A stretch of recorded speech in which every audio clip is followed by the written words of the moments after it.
see the questions, which is great. There he is. Hold on. Requests. Deepak is here. Hi. Hi. So I don't know, it wasn't going through, but I'm here. It's we get a lot of requests. We have 12,000 and counting people that wanted to be in the chat. So I see. it's global. 15,000 now. Okay, good. So How say are hi, you? It's good world, to see you, Mr. Kat. Hi. So most people that don't live under a rock know exactly who you are. You've written over 91 books and counting, including one of my favorites, Metahuman, which came out last year, and Total Meditation, which I love and I have been meditating with a lot. I wanted to do a chat with you because I love you, and I've been studying your work and your writing and your teaching since I was about 13 years old. I am fortunate that I have a awesome audience of young women, especially, who I think could really benefit from hearing your greatness. There are a couple things that I know we wanted to talk about today for them, and there's also a lot of questions. We'll say 20, 30 minutes, as much time as you have, and then, and yeah, so ladies and gentlemen, Mr. Deepak Chopra. Thank you. It's great to be with you, Kat. Let's go 20 minutes. Okay. Okay. So let's talk about the four fundamental truths first. Mm-hmm. Well, we can start with any one of them. So, objectively, if you look at what fundamental reality is, right now, the prevailing scientific construct is that fundamental reality emerges from the unpredictable movement of particles from something called a quantum vacuum. And somehow, these unpredictable conglomerations of particles end up creating the total universe that includes everything. You, me, trees, stars, books, iPhones, computers, Yes. Milky Way galaxy, all coming from something that's formless. And that formless, whatever, borderless field of possibilities somehow self-organizes itself as what we call the universe. So that is a scientific viewpoint, but it's flawed because science is based on what we call subject-object split, which is obviously artificial. Because, me and you and everything else in the universe is a unified process. There's no subject separate from object. So that scientific model it works. We create technology out of it, but it's flawed. It's based on two things that are inaccurate. One is subject-object split, and the other, which nobody realizes, is there's no such thing as an embodied observer. So we always think of me inside a body, but there's no me inside a body, and there's no me inside a world.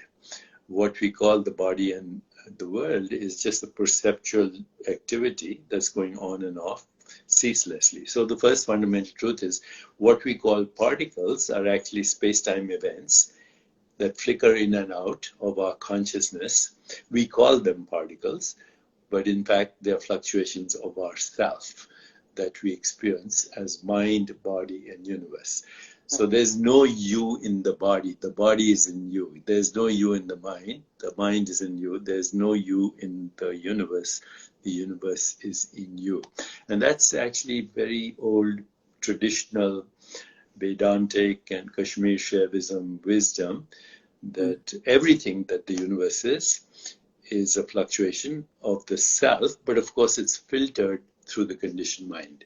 So that's the first fundamental truth. Oh, man, I don't know. We don't have time to go through the rest of them. No, we don't need to go to the rest of them today. Just that is enough. Big one, right? Because the second one is that the universe is made up of magical lies. And then once you start really getting into Deepak just posted about this, the 4 fundamental truths. So if you are not following Deepak Chopra already, you must, you must, you must. He drops knowledge like this. It feels like hourly. I feel like there must be 4 of you. I'm so excited because we have a couple of things that to talk about.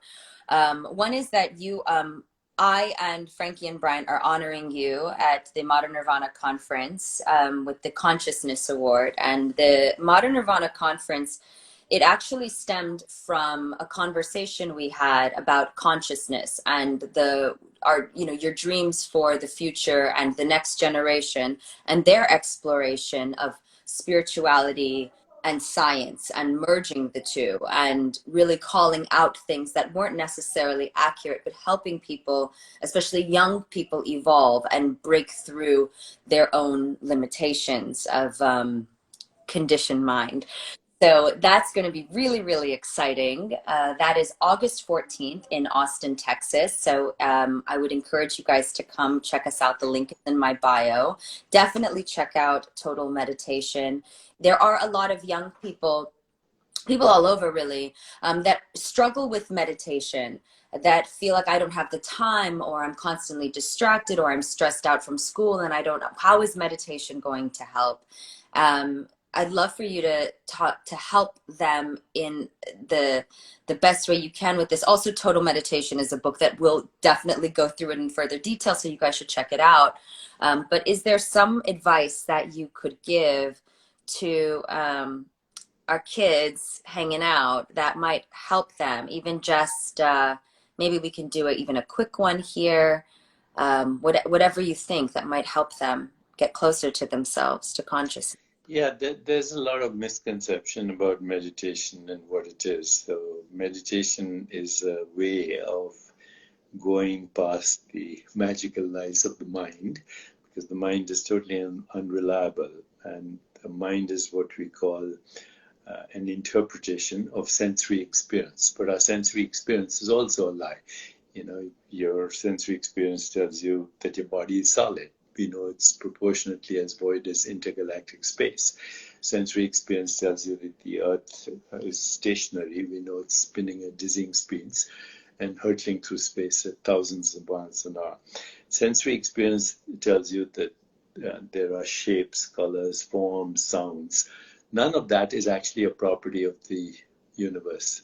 There's no sound in the universe. There's no color in the universe. There's no fragrance or smell in the universe. These are experiences in consciousness that we then label as physical entities, but there's no physical universe. So when we talk about science and spirituality, we have to remember that science is a model for creating technology, but actually it's a wrong model for understanding truth. Science is an activity in consciousness. There's no science without consciousness. So, science cannot explain consciousness. Only consciousness can explain science, and that too a very limited version of it. So what we call, the physical world, or even the scientific model of the world, is based on naive realism. Naive means innocent misinterpretation of what we call reality. There's no such thing as a physical reality. Once people get that, then they can conceive, construct, govern, and embed themselves in any universe they want. In fact, they are doing it already. Everybody has a unique universe that they've constructed, but totally unconsciously. So once you become aware of consciousness as that in which all experience occurs, consciousness in that which all experience is known, consciousness as that out of which all experience is made, and that there is only experience, then meditation in its simplest way is experience without conceptualization. Get rid of the mind and be here now. And that's meditation. So without, total meditation is all the different aspects of meditation: mindfulness, self-reflection, inquiry, awareness of mental space, awareness of relationship, awareness of the relationship, ultimate relationships, awareness of our ecology, ultimately awareness of awareness. But the simplest way to describe it is, can you experience without conceptualization? because what you have, what you call your physical body, is a conceptual idea. There's no such thing. Your physical body is fluctuating consciousness, and so is your mind, so is the universe. It's not easy for people to grasp this right now because, you know, everybody's thinking of meditation as a way to relax and Right. release stress, which Not is good, which is good, necessarily. you know. It helps you relax, Right. lowers your blood pressure, but Right. that's not the goal. The goal of meditation is to go beyond the magical lies, the secret passages, dark alleys, ghost-filled attics, and of the mind. The mind is the culprit. And, you know, science is guilty of making mind the source of everything. So science has many flaws. Subject-object split. Fundamental flaw is matter as the ontological principle. And third is an observer that is embodied. There's no such thing as an embodied observer. The observer is never born and is therefore not subject to death. What is born and dies are fluctuations called sensations, sense perceptions, images, feelings, and thoughts that we then interpret as mind, body, and universe. Human constructs, which are in like latitude and longitude, or money, or nation Yeah. states, or race, or gender, they have Right. no basis in reality. Human constructs are what a lot of my audience, I feel like, also subscribes to. So it'd be great if we could crack that open a bit. I want to open this up to a couple people as we only have a few more minutes. Rati Sindhukumar asked, what is your biggest fear, which I actually don't know, and your strength? I don't have any fears right now. The biggest fear that humans have is the fear of the unknown. Right. And what they fear is the unknown, when the unknown is the only reality. The known is the prison of the past. It's already happened. So once you realize that the known is a prison, then you welcome the unknown in every moment. So that's what gives rise to all other fears, including the fear of death. But if you're asking me personally right now, at my stage in life at 74 years, actually, I have no fear at all. A couple more questions. My question is, what is next? This moment, because every moment already is over. By the time you hear my words, they don't exist. So we only experience the past. So what's next? Now. Fine. So you are doing a lot of great work with different retreats, and you also do different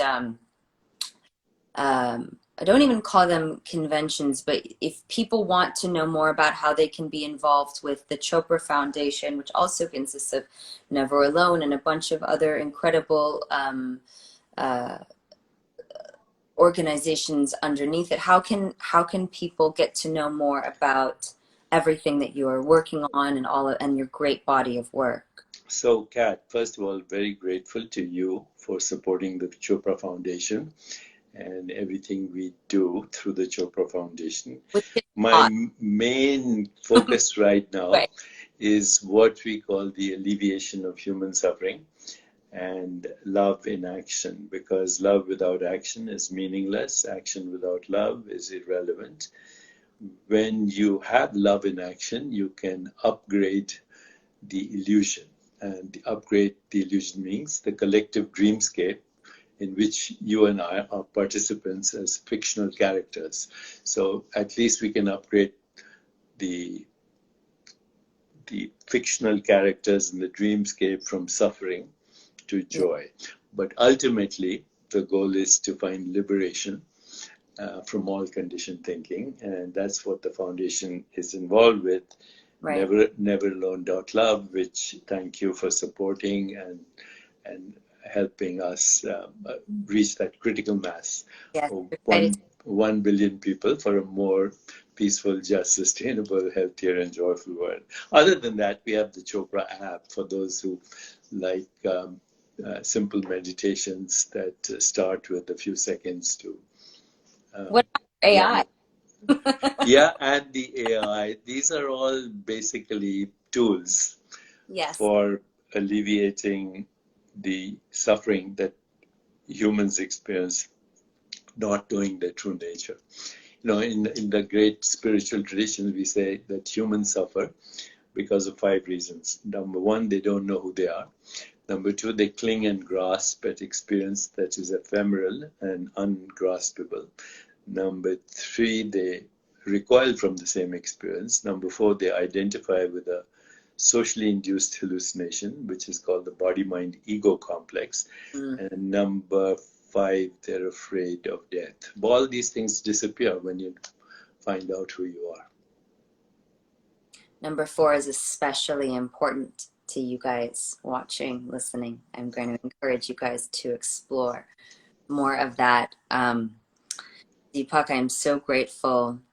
I really am. You have been guiding my life and my journey. I would not be where I'm at in the least bit without your teachings and your books and your meditations. They have gotten me through the hardest and most joyous moments of my life. Yeah, very kind, Kat, and I'm a big fan, and I hope you will continue your journey into self-exploration and take these amazing people who are your fans with you in this journey to the true self. Right. So for that, I'm grateful. Thank you. If you guys want to be more like me, I follow this man religiously. So please, please study the great Chopra. You are amazing. I will talk to you soon. Thank you, Kat. Love you. And we'll be in touch soon. Bye. Take care, huh? Take care.